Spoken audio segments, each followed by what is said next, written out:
SuperTalk Mississippi media production. Waiting. You do it at grocery stores, in traffic, and at the doctor's office. But what if you could skip the wait altogether? Introducing Trust Care Plus, a healthcare membership that makes feeling better even faster. Skip the waiting room and enjoy priority access at any Trust Care clinic. Sick kid? Text your care crew day or night. Get discounts on prescriptions and so much more. Wait no more. Feeling better just got a whole lot faster. Join Trust Care Plus today. Plans start from just $15 a month. Learn more at trustcarehealth.com/plus. Roll pre-record on my count. 7, 6, 5, 4, 3, 2. Roll A, fade up on A.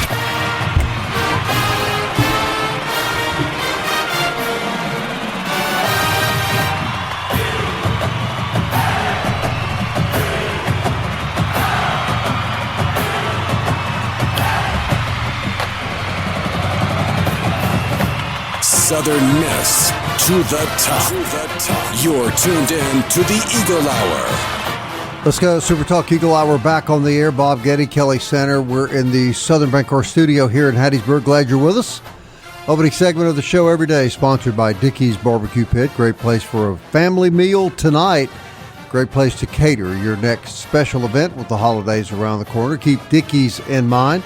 Good show today. Dima Mixon hanging out at the Media Day, Southern Miss football. We'll catch up with him around 1:40 this afternoon, get the latest of the quarterback situation as the Golden Eagles get ready to take on South Alabama. First, though, we want to talk a little basketball, and the Golden Eagles in town tonight, taking on crosstown rival William Carey University. And I think a basketball game that everybody in Hattiesburg looks forward to every year. We've got a very special guest in the studio with us today, and he'll have an interest in tonight's game. LaRon Brumfield has been the basketball coach at Oak Grove High School for the past 11 seasons, played and coached at William Carey, has a son, Dylan Brumfield, who played at William Carey, who is now playing for Southern Miss. And, Coach, this got to be a confusing situation for you tonight. Exactly how are you going to handle this? Well, I'm going to get on the bus, go over to Hattiesburg, and we're going to play, and I'm just going to wait and see what the score be. Okay, so I'll miss the game tonight. You've got a game of your own tonight. Yes, sir. Oh, but it's, it's going to be fun. I, support both teams, but, of course, we want Dylan and the Golden Eagles to have some success tonight. Yeah. So, well, before we talk more about that, you've got a rich history at William Carey. You were a player there. You coached with the great Steve Knight. What's he mean to you, and what was your experience at Carey like for you, Coach? It was life-changing. Never thought a kid from Franklinton, Louisiana, get a chance to go play college basketball. Go in and a coach just challenged me from the first time I stepped on the floor. I played on the post, had to learn how to, play facing the basket, had to learn how to play man-to-man defense. Mm-hmm. And, man, he just really challenged me and opened my eyes to a lot of things, even from, why we leave so early to go to a game. We would leave, extra early. And my freshman year, we have a flat going to New Orleans. And ironically, one of our players' father just happened to see us and help us change the flat. So we getting dressed on the vans at the time we were traveling, didn't go on the charter buses. Mm-hmm. And we walk in, have enough time, about 10 minutes to warm up and go play a game. So, things like that, being on time, leaving early, being to practice early, getting extra work in, just things that he taught me that I didn't even know about basketball that was going to help me in life. And I'm guessing, and obviously he's the winningest all-time coach here, you learned from an awfully good one. I'm going to assume that much of what you learned from Coach Knight you use today. Yes, sir. I use a lot of it. I try to bring my own little mix to it, but when I came here, I didn't know anything about playing basketball the right way. We just played basketball. Like when I took over for Oak Grove, they had 4 different coaches. Well, I had 4 different coaches in high school. And my senior year went to the playoffs and, almost won the first round. But, just learning, on the line, up the line on defense, what a banana cut was, what the UCLA offense is, just things like that, we don't use those terms anymore, but we still use those cuts and things like that. Mm-hmm. So Dylan comes along, your son. What if Coach Brumfield, what if Dylan would have said at 10 or 11, Dad, I don't like basketball. I don't want to play basketball. I want to dance. Oh, come on. That's a terrible example to give him. How about I want to play baseball? No, that's a line from a movie. That's a famous line from a movie. But you get the drift. Well, we've always wanted Dylan to do what he wanted to do, and we played it all. Played soccer, baseball, football, and basketball. And the first time we were playing soccer and baseball at the same time, it's like, dude, we were going back and forth. We were busy. Like, hold up, we're going to have to make a decision. Get this. We can't be playing two sports at once. And so end up just playing baseball, basketball, and football mainly. But it was what he wanted to do. I threw some golf clubs in his hands early in his life, and, he didn't take a liking to that. But we always kind of wanted him to be him. I didn't want to push basketball on him. And a lot of people don't know this. I was really a better baseball player, but I didn't know any better. I was going to play with Coach Alford, but he allowed me to go home on spring break, and I said, man, I'm not going to play any baseball. But so we just always, my wife and I, we always want to make sure let Dylan make his own choices as it related to sports. But if he wanted to play, we sacrificed and made sure he had everything he needed to be successful. LaRon Brumfield is with us, head basketball coach at Oak Grove High School for the men, and his son Dylan has the experience of playing not only at William Carey, but now currently with Southern Miss, and of course Carey and Southern Miss playing tonight. He also played for Chris Oney down at Pearl River. But as a coach yourself, LaRon, how would you describe your relationships with other men who have coached Dylan, including Oney and Steve Knight, and now Jay Ladner? I have great relationships with all of them, and I guess the biggest thing is, man, their honesty. When Coach Knight came to see Dylan in practice, he knew Dylan was a good player and knew Dylan had aspirations of wanting to go Division I. And he told him, he said, hey, if you don't get the offers you want, you got somewhere to play at William Carey. When Coach Oney came in, Coach Oney was coming, his assistant was sending him to see someone else in Jay Barnes. And he called me up. He said, I don't want him. He said, I want Dylan. And he wanted to talk to Dylan in the office. And he said, I want you to come in here with me. He said, you can come play for me at Pearl River, but you got to play point guard. He wanted to answer then. And so Dylan was like, okay. And went from there, man. So, and even with Coach Ladner, goes back from some high school days, and even when he was at Jones, Southeastern, we used to go down to team camps. Didn't have a relationship like I did with Oney and Coach Knight because we worked a little bit closer, and because Oney and I played golf and all that stuff together.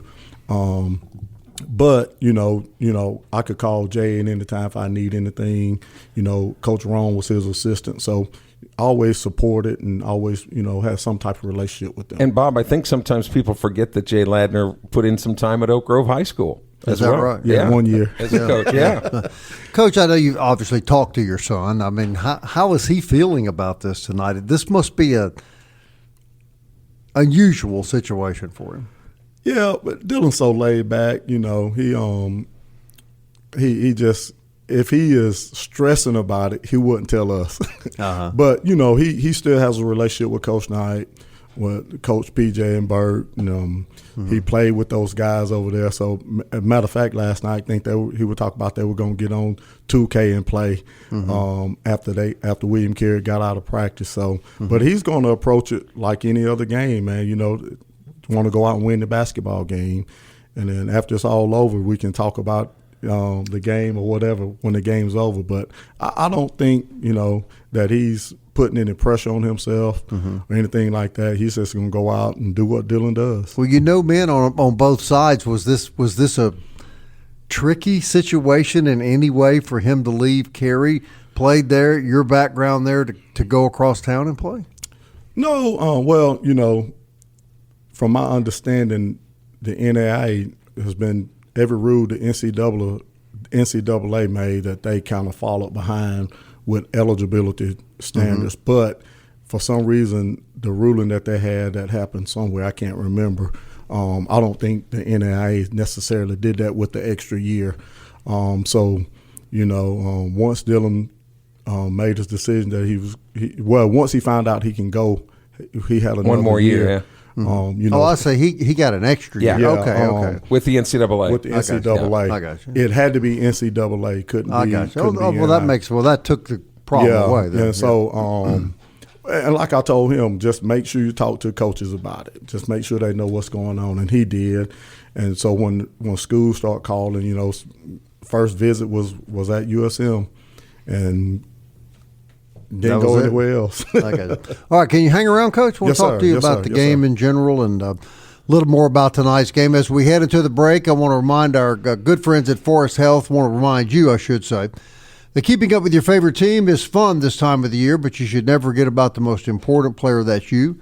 They encourage you to get annual physicals and be sure your health is as good as it can be. Forest Health can help you with expert medical care closer to home. ForestHealth.org. Also, want to say hello to Hank Lott and the great people at MCS Home Center. That's where we think you should go for home repair, home remodeling, home construction, everything you need for your next project. Home, lawn, or garden, they've got it at MCS Home Center in Bellevue. It's out on Highway 98 West. It is a beautiful store, and they're filled with local folks eager to help you. Had a big crowd at their Christmas open house last weekend, pleased to report. And then after the open house was over, they scooted on down to the Rock and joined us at the football game. And they're wonderful people, are they not? We had a great time. Hospitable, charitable, for sure. Had a great time. Appreciate the invite. That was a lot of fun. We're going to continue with Coach Brumfield right after this. Stay with us.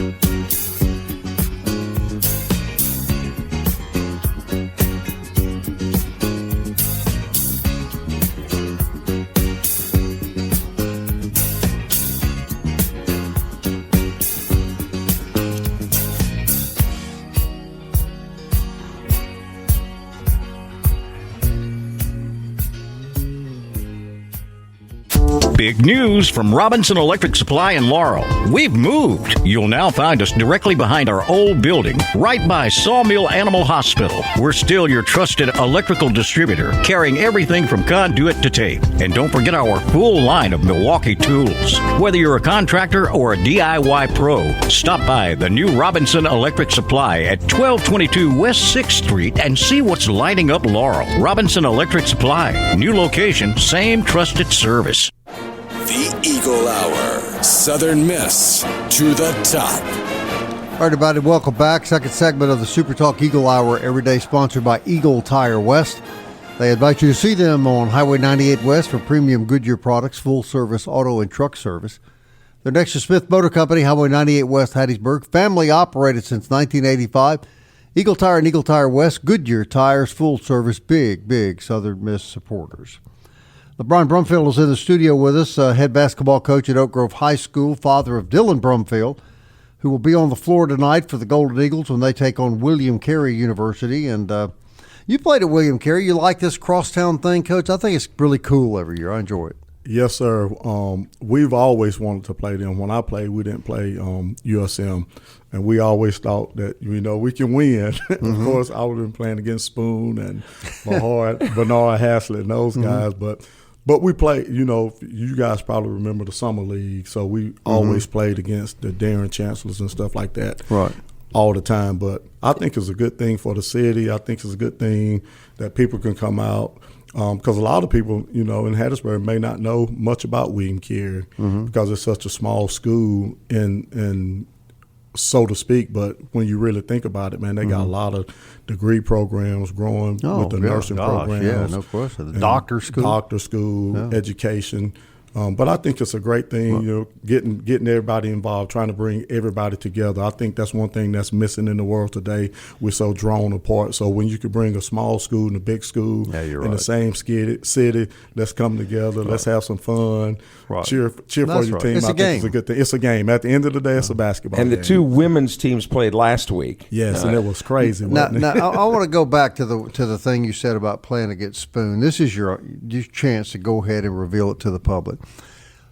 How much did you bully him around the floor and just push him around and get him out of your way? Well, I was one of the fortunate guys when we played in the summer league games. We were on the same team. Oh, okay. You didn't have to do that, did you? Yeah, I would bully other people, and then he would come get my back. It's like, I got you, Brumfield. Nobody really bullied Spoon much. No, let me it? tell you something. We would come over and watch him play, man, and I'm, playing Louisville and Memphis, those teams like that, man, and that guy was. How good was he, Coach? He was Put in good, perspective, man. Clarence Weatherspoon. Let me tell you something. If you look down on the court, he was always small, shorter than those guys he was playing against. But man, I remember just get the ball right underneath the basket, go up, just vertically, and just two hands, just tear the rim down. That Hydra rim just shaking, and man, everybody going crazy, man. And then handling the ball, they pitch it to him sometimes up front in the front court. He's handling that ball, can go up, and that little nice mid-range jumper. Man, he was the truth. He was just a generational type talent. Yes, correct? yes. You don't see athletes like that hardly anymore. Yeah. Reminds you almost like a Charles Barkley. I think that's a good comparison, Kelly. Yeah. Spoon and Barkley. And he made a little money, Weatherspoon did, doing just that. a little bit. Yeah. 76s. Yeah, he's not working over here at the grocery store. Right. But LaRon Brumfield, what led you, though, to, once you had to make a career choice, what led you into coaching?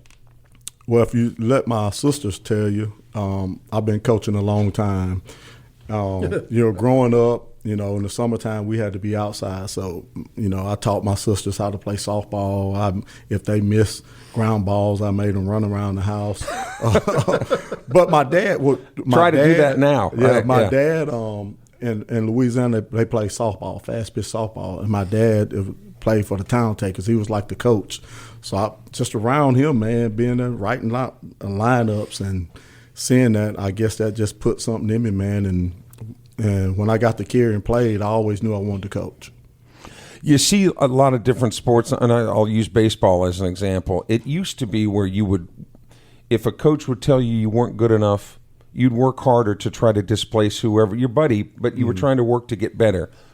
We seem to live in a society now where kids are pulled by their parents or whatever. They don't want to work to get better. They simply want to go to a worse team that they can start on immediately. How much are you seeing that in the high school basketball game now, or is it more just a baseball, soccer kind of thing? I think it's in all sports, baseball, football, basketball, soccer, you name it.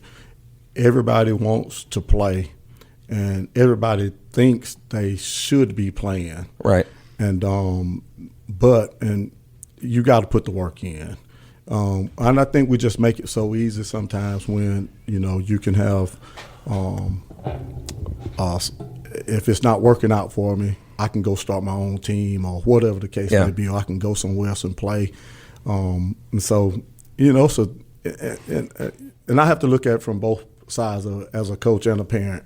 I want my son to play, but, being a former college athlete, I know, hey, you gotta work, you gotta earn it, and I think the ones that go out and earn it, those are the ones that you see that have the most success. But you hear lots of times parents say, "Well, my son puts in the work, but the coach has a relationship with this person over here, or this guy gives more money to the booster club." There's always an excuse from parents as to why their kid isn't playing, and 99 times out of 100, they're exactly that. They're excuses. Yeah, man, look, we live in a society where a lot of people probably don't have all the information. If parents, and I'll let you come to our practices, just come to our practices, and if your son's not playing, your child's not playing for me, I can show you why in practice. If he can't remember the plays, if he doesn't work hard, what our kids, we have kids on our team, they think they work hard. When I'm telling them, you're not working hard enough. You got to go a little bit further, work a little harder, dive on the floor a little bit more. And they don't get that at first, but the ones that pick that up and start to see, hey, this guy know what he's talking about, those are the ones that's going to have success. And, Coach, never before have we seen sport changing more than we have in the last 4 or 5 years, right? Are you seeing that change at the high school level? Yeah, everything trickles down. You got to think about this, and I don't care about what people do with their NIL money. But even if you go back on Michael Jordan days, he talked about it, how when he went into the professional level, he had to earn his keep. He had to earn his sponsorships.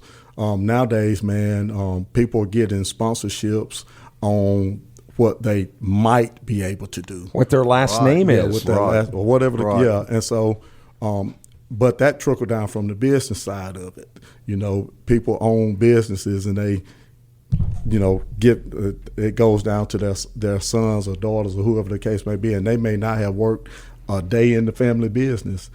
And if they didn't, what's going to happen? It's not going to last. So, man, we just got to learn how to navigate through it. You know, I don't think it's going away.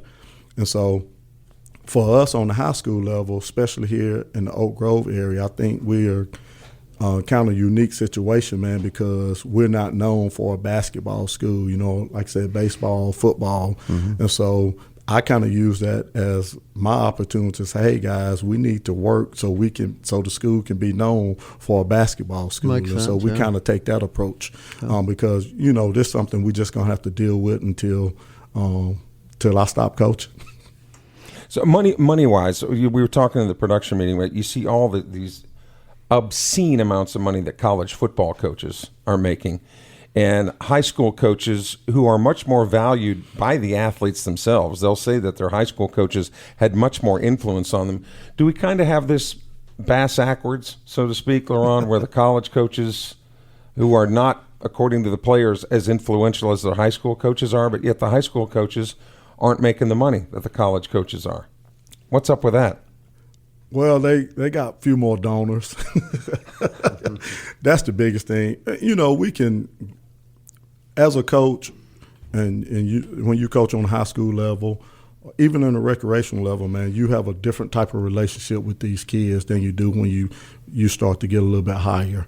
You start to know it's about the outcome. If as a coach, if I don't get the outcome for my administration, they're going to get rid of me. So the players, that's how the head coaches treat the players. If I'm not getting the outcome from you, hey, I got to get rid of you. I got to go get someone else. For me, I'm trying to teach kids about life. I know only about 1.5, maybe 2% of kids in high school are going to get a chance to go play on the next level.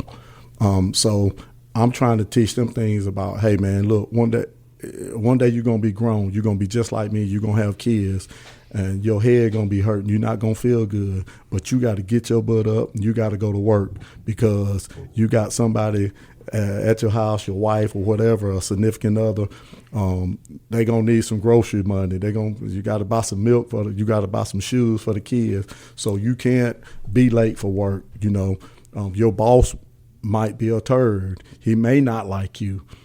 He may be whatever you want to call it. But guess what? He's the boss, and you're gonna have to deal with it. Go in there.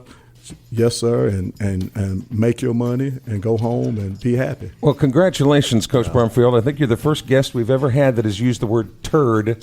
On in the same conversation that you used ass backwards. Oh, yeah. I get it from the best been knowing Kelly for a long time now.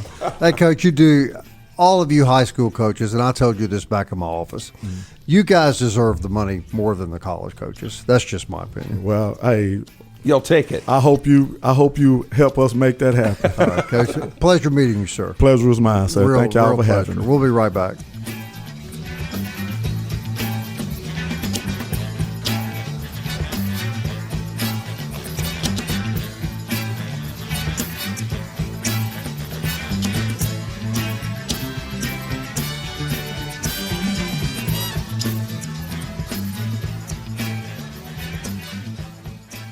You're tuned in to the Eagle Hour. The Eagle Hour. Southern Miss to the top.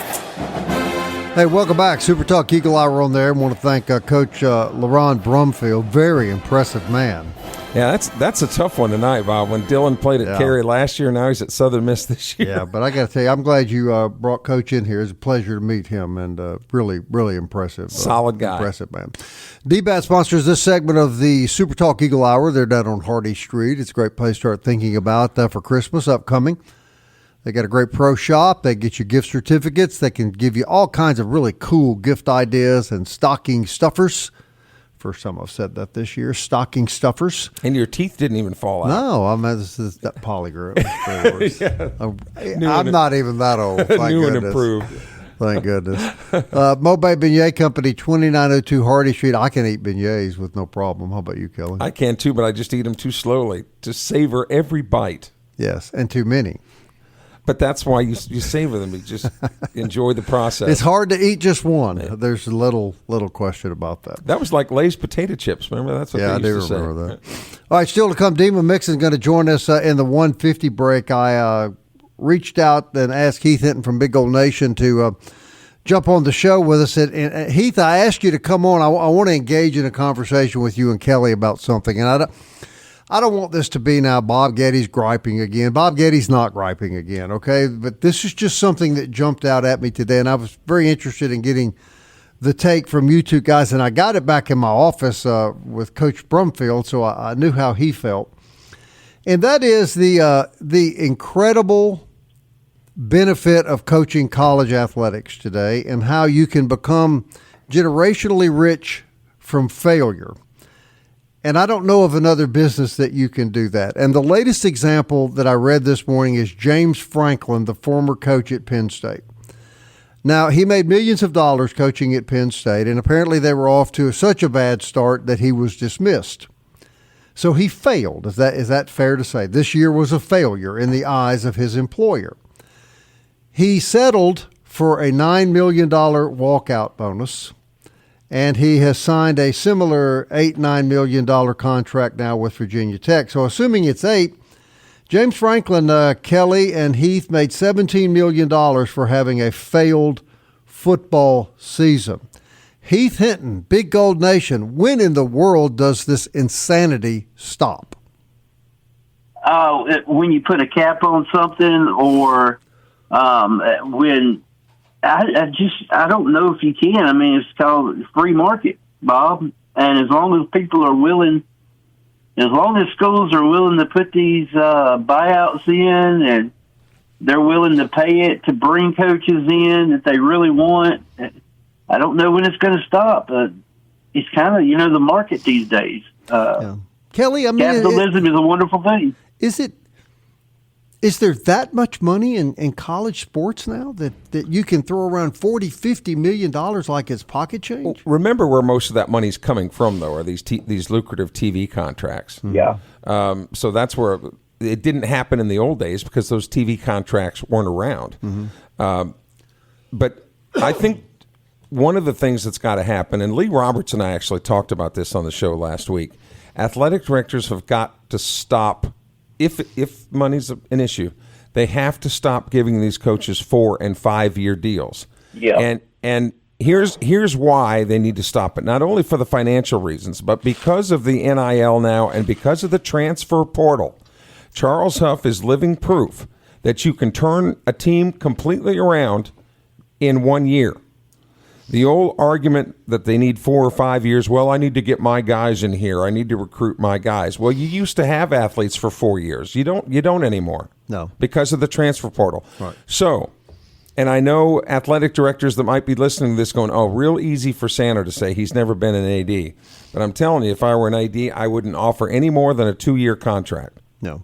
And say, well, I'm not going to get any good recruits. Well, you don't have to worry about that because the transfer portal. That doesn't matter anymore. It doesn't. No. So give people a 2-year contract, incentivize success, minimize any buyouts, or just say there's not going to be any buyout. And I don't put the blame just on the schools. You got to look at the coaches. And this was an interesting conversation we had yesterday, Heath. Get your take on this. Kelly and I talking to Dima. And Dima, obviously, we love Dima. Dima's much younger than Kelly and I. We're talking about Lane Kiffin. And Dima, and I think that's reflective of just the younger generation. oh, man, there's no way he wouldn't go to LSU. That's just such a better job. There's no way. And Kelly's going, Dima, the man's making $9 million a year at a university where he is beloved. He will be under no pressure for years to come. Why would he ever think about giving that up? And in Dima's mind, and I think Dima just speaks for many, many people, it's because he has a better chance of doing this at LSU than he does at Ole Miss. But at what point do you become satisfied? I mean, when does he could use this to? But you got to also understand, this is also a kind of a bargaining tool with Ole Miss too, because he can come back and say, "Look, you need to pay me a little more." Well, how much more do you need? Auburn, yeah, but I understand, and I get that it's a lot of money. I think it's what the money represents, not the money amount. If that makes any sense, it's what it represents that you're one of the top coaches in the nation. But I understand what you're saying. What's the difference between $9 and $11 million when you're at that point? Look, I'm with Kelly on the contract thing. I think 2 years, 3 years at the most. I think you're going to see that start changing because of the transfer portal. You're not going to have these 4-year contracts, and if you don't have 4-year contracts, then the buyouts are going to be a lot less because they're not going to be here as long. Yeah. So I think you're going to see the buyouts go down once those 2-year contract, 2 and 3 year contracts happen. And here's something else that you get a little bit tired of, is it's these same old coaches that are going from school to school. Right. James Franklin, Jimbo Fisher. He was paid all this money. Kelly now, and Les, the guy that was at Ole Miss and at LSU before, and then went to Kansas and right. Les Miles, thank you. Right. Yeah, it's just they just keep recycling these and Hugh Freeze. Are these the only guys that can win games? Right, and then go ahead. Most of these coaches have the same agent, Sexton. I mean, a lot of them have Sexton as their agent. There's most of these coaches. That's the funny thing. A lot of these coaches have the same agents. There's not that many agents for coaches out there. Well, and I think this is what brought this to my attention. And it was LaRon Brumfield being in my office. And you were there, Kelly. I've observed these high school coaches for a long time in the media, and they are so important. It's just it's hard to describe. I mean, coaching may be the least important thing they do. They're father figures, they're disciplinarians, they're parents. They're everything to these young men, and they make just a piddling compared to what, and I don't want to single out James Franklin, but he's bouncing from $1 million job to another. Do you think he's ever taken a kid home like Coach Brumfield was describing? And when you're driving them back and forth from practice, you can see what kind of homes they live in. Are they getting enough food to eat? Or those things are far more important than how many football games Penn State wins. I had a high school coach tell me this story, Bob, that one time he happened to be a baseball coach, but he was driving some of his players home who didn't have any transportation. They were infatuated when they looked on the dashboard of the coach's car and saw that the tank was full of gas. I believe that, yes. And he asked, he goes, what are you guys looking at? He says, look at the meters over there on the F. And he said, well, so? He goes, Coach, we put $2 at a time in our tanks. Right. So this is what you're dealing with in these high school coaches. You were talking right then about coaches and being more. I think what you're seeing, Coach Huff, let's take Coach Huff, for instance. He is a player's coach. And you look at the players that came with him and talk to the guys that are on the team now. I think guys like Coach Huff, and they do so much as far as helping these kids become men in college. I do think there are a lot of coaches that do a lot of stuff for kids in college. I've heard a lot of good things about Franklin and the way he treats his players. I don't blame the coaches for these contracts. I don't blame these coaches for making all this money. You got to look at the people that are giving them the contracts and are willing to pay for them. You can't if they're willing to pay for it. No. You can't blame them. Nobody's going to turn down the money. My only point being, and I'm not in any way criticizing Huff or anybody like that. Yeah. I was just struck by the time I spent with Coach Brumfield, the Oak Grove basketball coach, and it just reminded me. And Kelly, I've shared these stories with you. Some of those stories that I saw up in the Mississippi Delta. I just can't express my admiration for these high school coaches and it just irritates me how little they make compared to their, the ones coaching in college. And to show you we're not just picking on college football coaches, I mean, when a lot of these major corporations, Enron and Exxon, how many times do those CEOs get fired, but they're given a $30 million severance? But that golden umbrella, baby. But if a LaRon Brumfield gets fired, he's not getting the golden umbrella, right? No, he's correct. looking for another job. That's right. All right, Heath, thanks, man. I appreciate you jumping in with us. Heath Hinton, everybody. Thanks, guys. Y'all have a good one. Big Gold Nation. When we come back, we'll catch up with Dima. Hang on.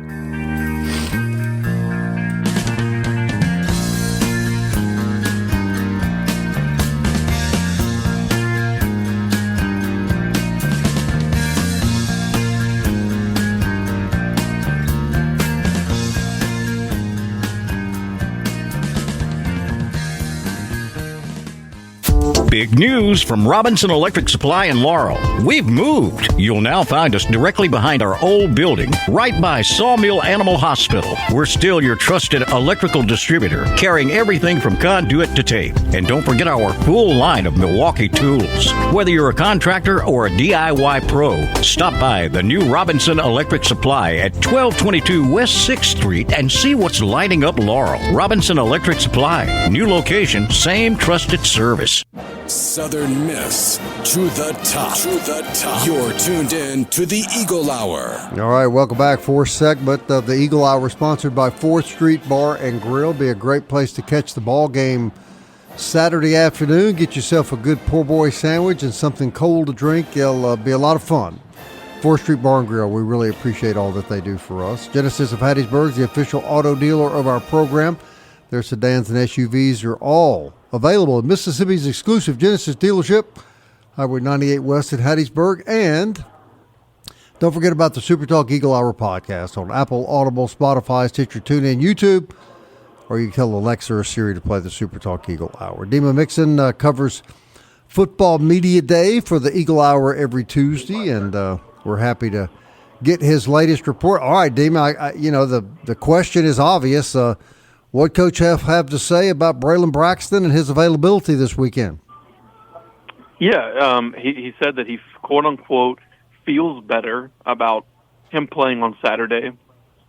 But, of course, Sunday and Monday for them isn't really a full practice day. It's kind of a walk-around day. So Coach Huff told me that me and him could go out there and do what Braylon did on Sunday and Monday. And, so they're really not going to know until tonight when they practice kind of in their full speed practices and tomorrow night. So I think Wednesday night's availability report will be really interesting. And then, it's another week of unknown, I think. And it's sounding like, to me at least, that this might be a nagging issue for them. And something that, it's something that's definitely to monitor. And I think it goes back to the question I had on the show yesterday of whether or not you do play him or not. If you're not certain he's 100% against South Alabama, because I just don't see the point in re-aggravating something for a game that in the grand scheme of things doesn't matter as far as the West implications like next week would. Right, and let's clarify that really no matter what the Golden Eagles do Saturday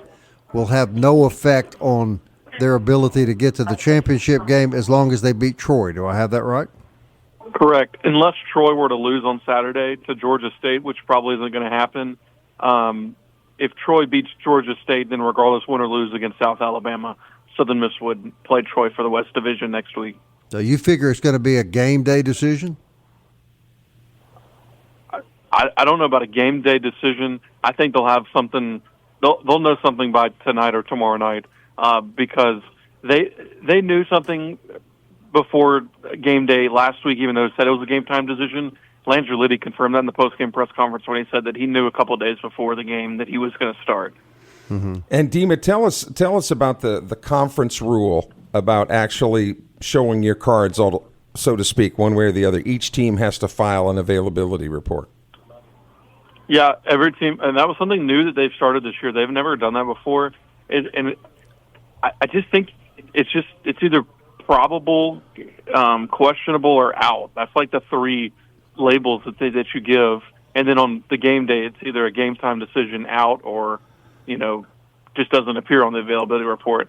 I don't think there's any necessarily rules of for example, if last Wednesday, Braylon was listed as probable and he ended up not playing. So, I don't really know how much you can take from tomorrow night's report versus Saturday morning's.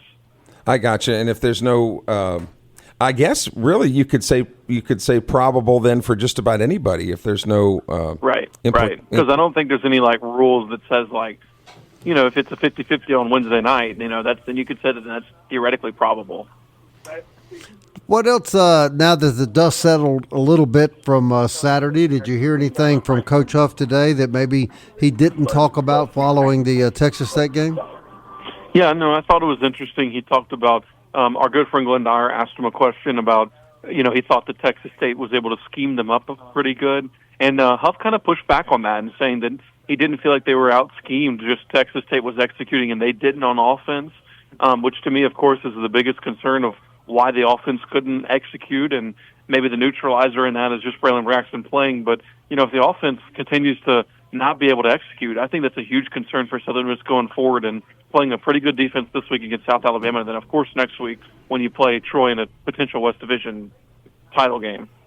Well, I think since it most likely will come down to that game, that Saturday after Thanksgiving is always really tricky, particularly in Hattiesburg, because a lot of people go out of town for Thanksgiving. Right. But I think now this changes a lot of travel plans for a lot of people because this would be a Southern Miss first. I hope so. Being in a conference championship for football in the Sun Belt, I should say. Yeah, Western Division. Yes. Believe it or not, it's actually James Madison's first appearance in the Sun Belt title game too. I didn't realize that until the other day.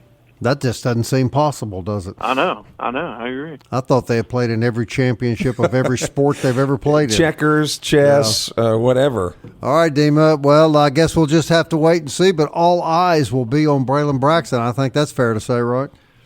Yeah, and again, I don't know why you play him if he's not 100%, because I think they can beat South Alabama with Liddy, but I just don't know why you would re-aggravate something when next week's game is so much more important in the grand scheme of things. Of course, you want to win every game, but I don't know why you would re-aggravate something in face of a huge game next week. And of course, you want him prepared and good to play against James Madison if that game happens. That's right. All right, thanks, Dima. Dima will have some player interviews for us the rest of the week as well. Dima Mixon out at Media Day. I'm going to be off for a few days. Kelly and Dima will handle the show, and I know that they'll take perfectly good care of our baby, right, Kelly? We'll be here with bells on. All right. Thank you, people, always for listening. We're very, very grateful. Southern Miss. To the top. Keeps on slipping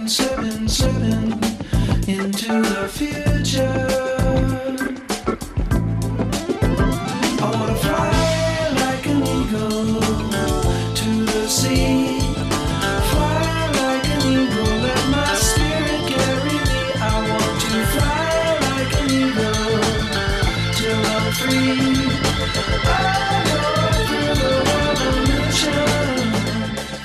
Waiting. You do it at grocery stores, in traffic, and at the doctor's office. But what if you could skip the wait altogether? Introducing Trust Care Plus, a healthcare membership that makes feeling better even faster. Skip the waiting room and enjoy priority access at any Trust Care clinic. Sick kid? Text your care crew day or night. Get discounts on prescriptions and so much more. Wait no more. Feeling better just got a whole lot faster. Join Trust Care Plus today. Plans start from just $15 a month. Learn more at trustcarehealth.com/plus. A SuperTalk Mississippi media production.